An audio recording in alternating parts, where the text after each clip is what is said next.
Kaufman is alive. I look at comic books new and old. Today I'm looking at Daredevil #1 from 2022. It's written by Chip Zdarsky and Marco Checchetto's on artwork. I got the Dan Panosian cover. I bought this off the rack when it came out. I hadn't been reading Daredevil, and this came out right after the Devil's Reign crossover. But I wanted to jump into Daredevil and see what was going on. Had heard a lot of good things about Chip Zdarsky's run on Daredevil and Marco Checchetto's artwork. Of course, Marco Checchetto went on after this to go work on Ultimate Spider-Man, which is a book I'm really loving right now, and I've been reading every issue. So this was kind of one of the first times I really was made aware of him. And Chip Zdarsky started writing Batman, which I think he just recently ended his run on Batman, but I hopped onto his Batman run with the whole fail-safe storyline, and I thought that was really good. Started off really well. So I like this creative team, and like I said, I bought this off the rack when it came out, Daredevil #1. They had a whole bunch of variant covers at the time when I picked this up. It was a $4.99 book. And this was the coolest cover, I felt like, this Dan Panosian cover. He's an artist that I recognize from reading X-Men comics in the 90s. He did a lot of fill-in work for like Jim Lee and the Kubert brothers back then. And his art style has really developed over the years. I think he's become a really excellent artist on his own. Again, this is a cool cover. Not necessarily an original concept design with, this reflection. We've got the hand soldiers in the reflection, but of course they're not there in the actual image, but just all the line work here in the background on all these buildings. They're walking through what looks like Japan. All the little pencil work here, all the muck in the water. And of course, just the way it reflects, it's just really well done. Really cool looking cover. And this is Elektra, of course. She's in the Daredevil costume here. She's kind of taken on the moniker of Daredevil at this point. And there's a lot going on in this book. It was kind of hard to understand, actually, because I had not been reading any of this Daredevil run. I only kind of read a couple parts of the Devil's Reign storyline that preceded this. But this Daredevil #1, it's legacy issue number 649. This went for 14 issues, all written and drawn by the same creative team. And it's all the Red Fist saga, parts 1 through 14. And this was the only issue I picked up of this. I decided not to continue reading the storyline after this issue, which might tell you something. But I think the artwork in here is really good. Marco Chechetto went on to do artwork on Ultimate Spider-Man after this, which I'm a big fan of. I've read every issue of that. Probably my favorite Marvel comic going right now. And Chip Zdarsky went on to work on Batman. And I started reading his Batman run, that whole original storyline arc when he jumped on Batman with the fail-safe storyline. I was a big fan of. I thought that was really cool. So I really like the creative team on this book. But this whole first issue was kind of confusing to me. There's a lot of trying to get caught up, figuring out what's going on here in this world of Daredevil. And like this whole first page is really confusing. The first couple pages, I don't know what's going on here at all. There's this narrator who I thought might have been Matt Murdock at first, but then we figure out a couple pages in it's not. And he's dropping this marble on the ground. This guy slips on it. There's a kid crossing the street, a guy on a bike, an angry person in a car.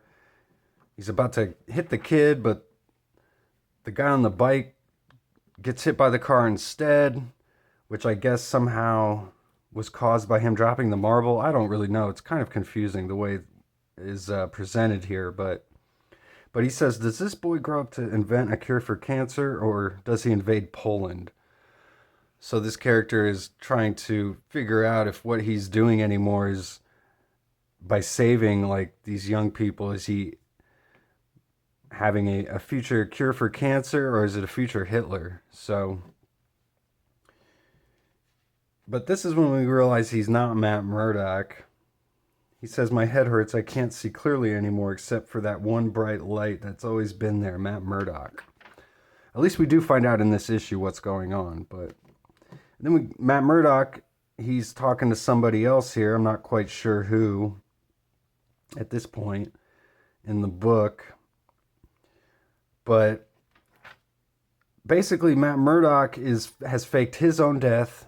The Kingpin faked his own death. We've got the son of the Kingpin here who's basically taken over Wilson Fisk's duties.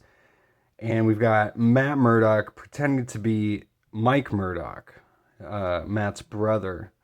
So he's not blind, which is kind of how he uses it as a disguise, even though they look alike, because I guess they're like twin brothers, right? So, but he quickly reveals himself to the son of Wilson Fisk here that he is Daredevil. Spider-Man shows up.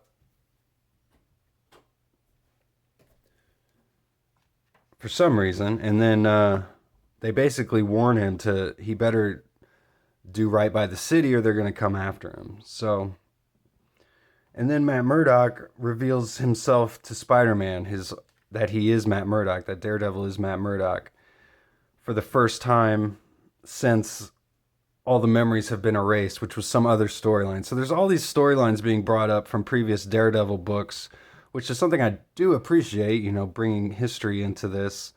But it is kind of confusing, and for a new reader, there's a whole lot of stuff to catch up on here. And Daredevil's leaving as well.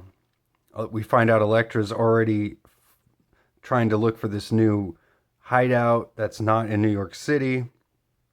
And this is Daredevil basically saying goodbye to Spider-Man. And it's cool we get to see Marco Chechetto drawing Spider-Man here too, before he started his run on Ultimate Spider-Man. So get a cool splash page here of Daredevil and Spider-Man in action against what's this guy's name? I almost called him Tombstone. Hammerhead. C-list Spider-Man villain. Gets a little cameo there. And again, just some weird stuff happening here with this other character.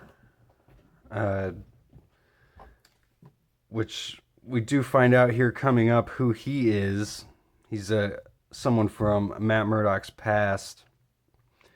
And then, again, I hadn't been reading Daredevil, so I didn't really know what was going on here. There's this other love interest of Matt Murdock, who he's trying to get back to, as she's about to leave on the train, and of course he's about to leave the city, so this is like his last chance to say goodbye to her. We also learn that Foggy's been killed, and that's another reason I wanted to look at this issue, or at least something from the Chip Zdarsky run, is with the new Daredevil Born Again series coming out on Disney Plus that just came out. I've watched the first couple episodes, and I've heard that this run from Chip Zdarsky does influence this new series a bit. Like you have the Mayor Fisk subplot, for instance. And as I saw in this issue, Foggy is dead, which, sorry, but spoiler alert, happens in Daredevil Born Again. So, which I thought was cool. I mean, there's a lot of stuff that was happening in the first couple episodes that made me wonder why they even brought back Foggy and Karen in the first place, for them to just kind of abruptly seem to leave the show, although I'm sure they'll be back. And just from a narrative standpoint, having Fisk return in the show immediately, if you watch it from season 3 and count this as season 4, it's very odd that you see Daredevil, overcome Kingpin so triumphantly, take him down, and then now he's just back right in the power seat once again. Kind of odd, but you could consider this new Daredevil Born Again series kind of a soft reboot, or at least I do. So Daredevil's trying to make it to say goodbye to this new love interest of his. I can't remember her name. Let's see if I can find it in here. Kirsten. So, but he's distracted trying to get to the train by this guy who just randomly shoots this other guy who bumps into him at the train station, and it makes him late, so he misses the train. And then it's like Daredevil Spidey sense goes off here, and we finally see the narrator from earlier in the book confront Matt here, and he's revealed to be Robert Goldman Goldie, who's a friend of him and Foggy's from law school, an old character in the Daredevil books. But this guy, this is a really strange scene, as he reveals himself to be the guardian angel of Matt. And Matt's like, I can see him. And the train that Kirsten was on, like, explodes. And the guy explains that he's Matt's guardian angel, but he's not hers. And so whoever Daredevil's talking to here is asked who he left behind, and he says that's an easy question. He said nothing, just distractions. And then he says normally he doesn't fear anything except God. But he's here because the only thing that scares him now is Robert Goldman. So a very odd subplot. I didn't know where it was going, which kind of threw me off for sure. And then we get some extra pages here. This is like a 35-page comic book, so it's got like a 22-page, main story, and then we get a backup story here, which just continues the plot as we are following Elektra now. And it's still written by Chip Zdarsky. We've got a different artist here, Rafael de la Torre, and I think he's got some really good artwork here. It kind of reminds me of Greg Capullo's work, to be honest with you, some of his more recent stuff, and the way he draws some of the faces, some of the line work in here reminds me of Greg Capullo. These faces, for sure. So this is just Elektra finding this new base for them, her and Daredevil, and she meets up with Stick, the trainer of Daredevil, and they get confronted by these Russian soldiers. Elektra doesn't kill them, but Stick kills one of them, and he realizes that Daredevil's teachings have kind of rubbed off on her as she's showing some mercy now. And then Stick brings up, he says, one of you is doomed, you know that, right? And she says, I know, he doesn't need to tell me again. So there's this book that is like a prophecy book that has prophesied that there'll be 2 Daredevils and one of them will die in a sacrifice. So we get a battle here between Elektra and Stick. Elektra wins. He says, these limitations you're attempting, they've pulled something out in you, kid. You've got that passion Matt has now. I'll be damned. But maybe this stupid Daredevil thing is good for you. And she says, I'm not Daredevil. I'm Elektra Nachios. And if you disobey me again, I'll throw you in this sea. Now get your ass up, old man. We have a world to save. So just setting up their new base here. And that's about it. I thought it was a lot of setup and a lot of exposition kind of bringing you into what's going on. But it didn't really grab me too much as a first issue. I did like seeing, again, Marco Chechetto drawing Spider-Man here. It's like a nice preview to everything that he's doing right now.